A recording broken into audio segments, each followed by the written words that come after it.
My educated dad, after falling from grace with the governor, became the head of the teachers' union in Hawaii. He told me that it was the hardest job he ever held. My rich dad, on the other hand, spent his life doing his best to keep his companies from becoming unionized. He was successful. Although the unions came close, Rich Dad was always able to fight them off. Personally, I take no sides because I can see the need for and the benefits of both sides. If you do as school recommends, become highly specialized, then seek union protection. For example, had I continued with my flying career, I would have sought a company that had a strong pilots union. Why? Because my life would be dedicated to learning a skill that was valuable in only one industry. If I were pushed out of that industry, my life's skills would not be as valuable to another industry.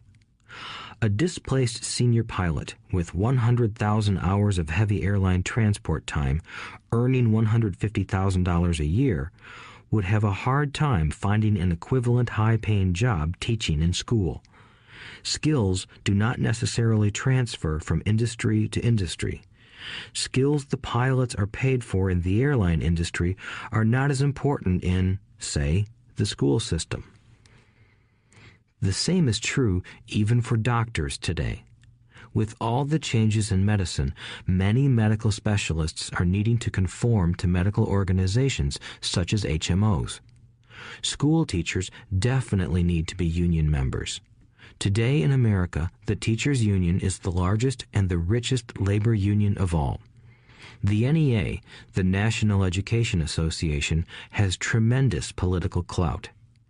Teachers need the protection of their union because their skills are also of limited value to an industry outside of education.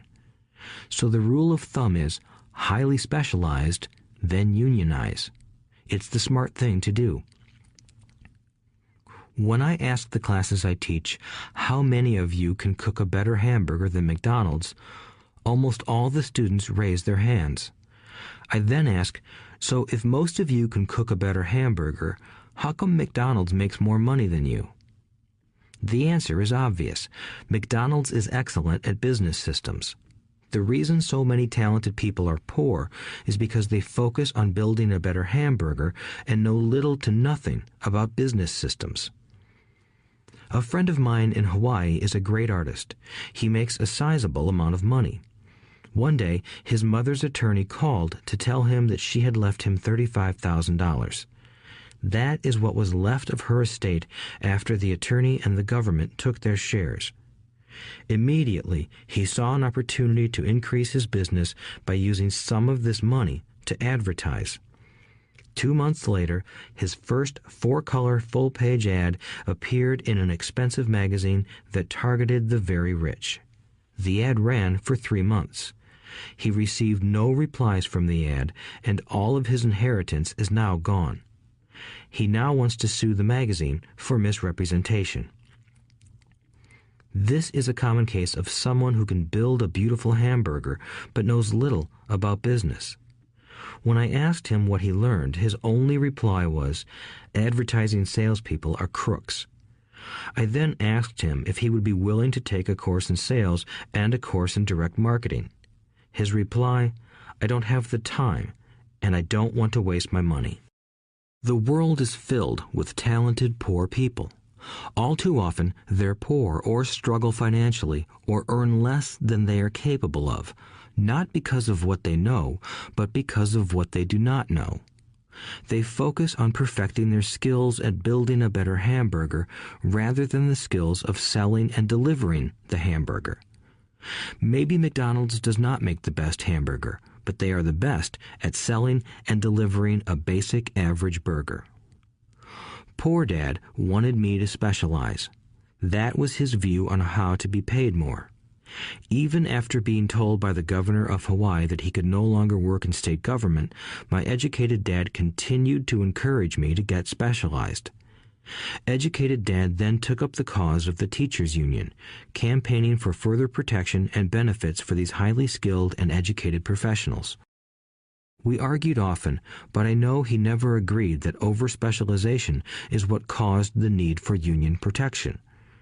He never understood that the more specialized you become, the more you are trapped and dependent on that specialty. Rich Dad advised that Mike and I groom ourselves. Many corporations do the same thing. They find a young, bright student just out of business school and begin grooming that person to someday take over the company. So these bright young employees do not specialize in one department. They are moved from department to department to learn all the aspects of business systems. The rich often groom their children or the children of others. By doing so, their children gain an overall knowledge of the operations of the business and how the various departments interrelate. For the World War II generation, it was considered bad to skip from company to company. Today, it is considered smart. Since people will skip from company to company rather than seek greater specialization in skills, why not seek to learn more than to earn? In the short term, it may earn you less, but it will pay dividends in the long term. The main management skills needed for success are 1. Management of cash flow, 2. Management of systems, 3. Management of people. The most important specialized skills are sales and marketing. The ability to sell, to communicate to another human being, be it a customer, employee, boss, spouse, or child, is the base skill of personal success. Communication skills such as writing, speaking, and negotiating are crucial to a life of success. These are skills I work on constantly, attending courses or buying educational resources to expand my knowledge. As I have mentioned, my educated dad worked harder and harder the more competent he became. He also became more trapped the more specialized he got. Although his salary went up, his choices diminished. Soon after he was locked out of government work, he found out how vulnerable he really was professionally. It is like professional athletes who suddenly are injured or are too old to play. Their once high-paying position is gone, and they have limited skills to fall back on. I think that is why my educated dad sided so much with the unions after that. He realized how much a union would have benefited him. Rich Dad encouraged Mike and me to know a little about a lot. He encouraged us to work with people smarter than we were and to bring smart people together to work as a team. Today, it would be called a synergy of professional specialties. Today, I meet ex-school teachers earning hundreds of thousands of dollars a year. They earn that much because they have specialized skills in their field as well as other skills. They can teach as well as sell and market. I know of no other skills to be more important than selling and marketing. The skills of selling and marketing are difficult for most people, primarily due to their fear of rejection. The better you are at communicating, negotiating, and handling your fear of rejection, the easier life is. Just as I advised that newspaper writer who wanted to become a best-selling author, I advise anyone else today. Being technically specialized has its strengths as well as its weaknesses. I have friends who are geniuses, but they cannot communicate effectively with other human beings, and, as a result, their earnings are pitiful. I advise them to just spend a year learning to sell. Even if they earn nothing, their communication skills will improve, and that is priceless. In addition to being good learners, sellers, and marketers, we need to be good teachers as well as good students. To be truly rich, we need to be able to give as well as to receive. In cases of financial or professional struggle, there is often a lack of giving and receiving.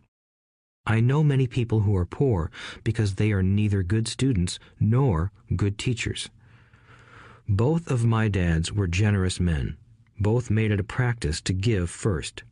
Teaching was one of their ways of giving. The more they gave, the more they received. One glaring difference was in the giving of money. My rich dad gave lots of money away. He gave to his church, to charities, and to his foundation. He knew that to receive money, you had to give money. Giving money is the secret to most great wealthy families. That is why there are organizations like the Rockefeller Foundation and the Ford Foundation. These are organizations designed to take their wealth and increase it, as well as give it away in perpetuity. My educated dad always said, "When I have some extra money, I'll give it." The problem was that there was never any extra. So he worked harder to draw more money in rather than focus on the most important law of money: give and you shall receive. Instead, he believed in receive and then you give. In conclusion, I became both dads. One part of me is a hardcore capitalist who loves the game of money making money. The other part is a socially responsible teacher who is deeply concerned with this ever-widening gap between the haves and have-nots. I personally hold the archaic educational system primarily responsible for this growing gap. Chapter 7. Overcoming Obstacles. The primary difference between a rich person and a poor person is how they manage fear. Once people have studied and become financially literate, they may still face roadblocks to becoming financially independent. There are 5 main reasons why financially literate people may still not develop abundant asset columns that could produce a large cash flow. The 5 reasons are: 1. Fear. 2. Cynicism. 3. Laziness. 4. Bad habits. 5. Arrogance. Overcoming fear. I have never met anyone who really likes losing money. And in all my years, I have never met a rich person who has never lost money. But I have met a lot of poor people who have never lost a dime. Investing, that is. The fear of losing money is real. Everyone has it, even the rich. But it's not having fear that is the problem. It's how you handle fear. It's how you handle losing. It's how you handle failure that makes the difference in one's life. The primary difference between a rich person and a poor person is how they manage that fear.